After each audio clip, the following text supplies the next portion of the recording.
Sacerdócio e Vida. Mensagem feita por Theodore Austin Sparks. O que é um sacerdote? Ele não é um oficial ou um membro de uma casta religiosa, mas um homem que resiste à morte e ministra a vida. O objetivo único e mais abrangente de todos os tempos, o grande propósito de Deus de eternidade a eternidade, pode ser descrito na linguagem do Novo Testamento como vida eterna. Assim que o pecado entrou no mundo, surgiu a morte, e então os homens precisam de um altar e do derramar de sangue a fim de que o pecado pudesse ser coberto pela justiça e a morte ser vencida pela vida divina.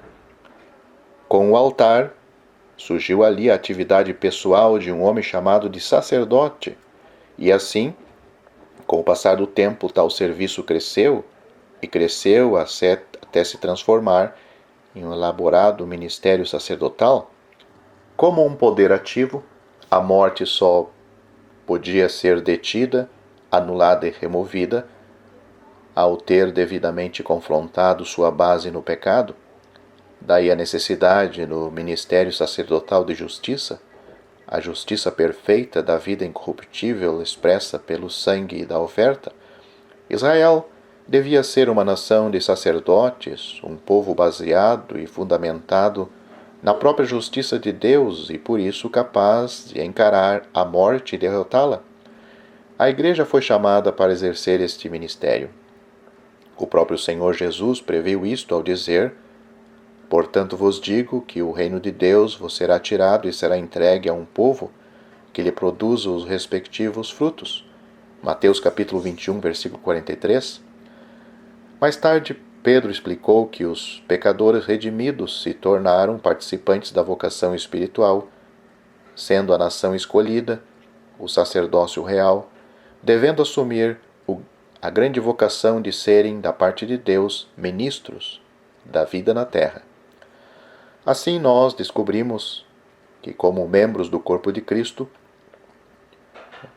nós temos um relacionamento com Ele, o grande sumo sacerdote, que é análogo àquele entre Arão e seus filhos, que participavam de seu trabalho sacerdotal.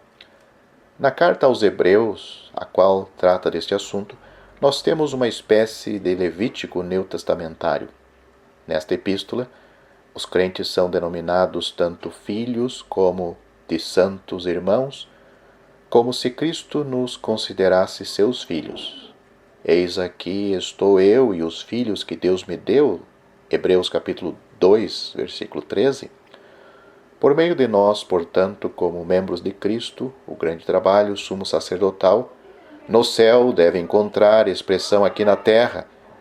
Se nós perguntamos qual é o significado do contínuo trabalho do Senhor como sumo sacerdote, a resposta é trazer vida sobre a morte, anular a operação e reinado da morte espiritual.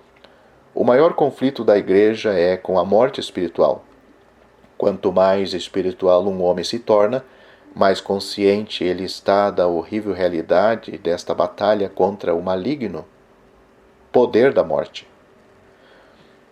Nenhum sacerdote ou levita do Antigo Testamento jamais tentou se tornar lírico sobre este assunto ou falar em linguagem poética como se a morte fosse algum tipo de amigo? Não. Eles sabiam ser a morte a grande inimiga de Deus e de todos os seus interesses. Quando as Escrituras falam da morte como último inimigo, isto não somente significa que é a última na lista, mas que é o inimigo derradeiro, a expressão completa de toda inimizade. O efeito do sacerdócio é ilustrado repetidas vezes na palavra de Deus. Nós observamos a morte adentrando por causa do pecado e então Deus intervindo com sua resposta de vida por meio do sacrifício de sangue. O sangue fala de uma justiça aceita e por meio disto o sacerdote estava habilitado a enfrentar a morte, vencê-la e ministrar vida. Finalmente ouvimos falar do Senhor Jesus, que encontrou a morte na concentração de toda a sua inimizade, derrotou-a por meio do perfeito sacrifício de sangue da sua própria vida, e então deu início à sua obra sacerdotal de ministrar vida aos crentes. O sacerdote é um homem que tem autoridade, embora esta seja espiritual e não eclesiástica. Ele tem poder com Deus. O apóstolo João fala do caso de alguém que cometeu um pecado que não leva à morte e ele diz: pedirá e Deus lhe dará vida. 1 João capítulo 5, versículo 6.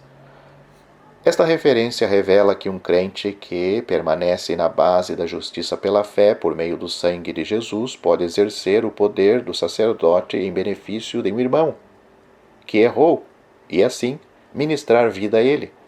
Certamente não há ministério mais necessário na terra hoje do que este ministério tão vitalizante.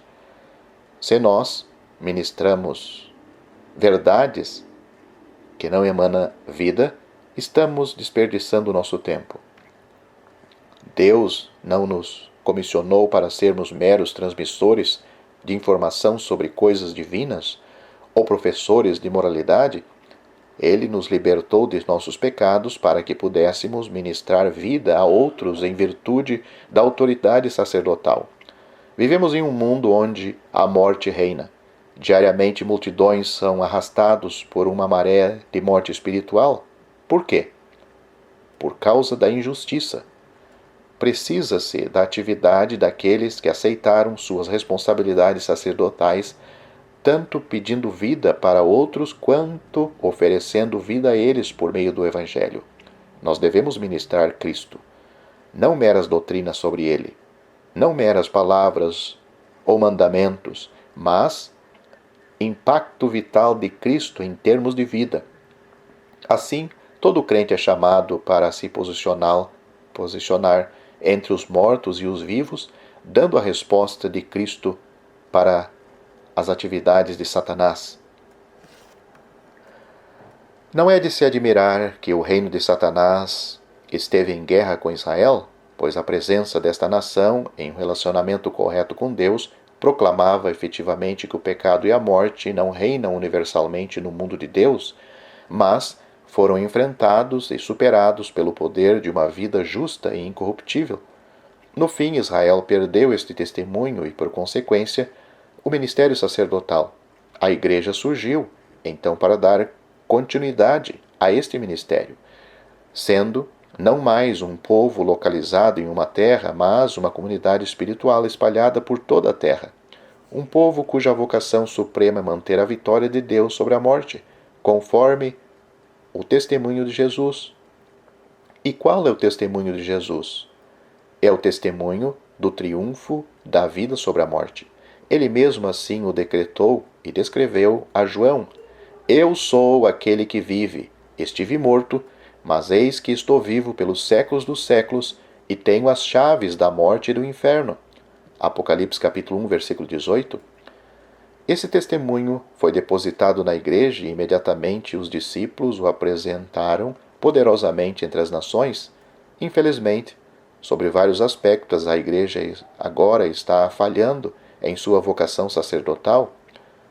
Esse elemento vital da vida vitoriosa parece estar faltando. As cartas no início do livro de Apocalipse mostram que Cristo não estava satisfeito com as muitas boas atividades, trabalhos zelosos, ensinamentos corretos e persistência na ortodoxia das igrejas. Ele tentou chamá-las de volta à sua verdadeira tarefa de demonstrar o poder de sua vida vitoriosa em face de qualquer desafio.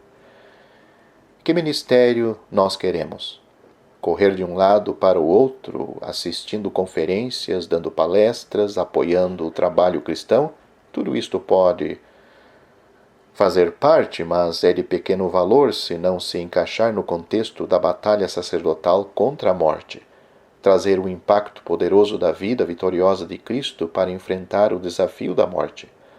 O livro de Apocalipse deixa claro que tal testemunho provoca a animosidade de Satanás, mas tal inimizade deveria ser um elogio para nós, pois significa que nossa vida está realmente fazendo diferença para Deus.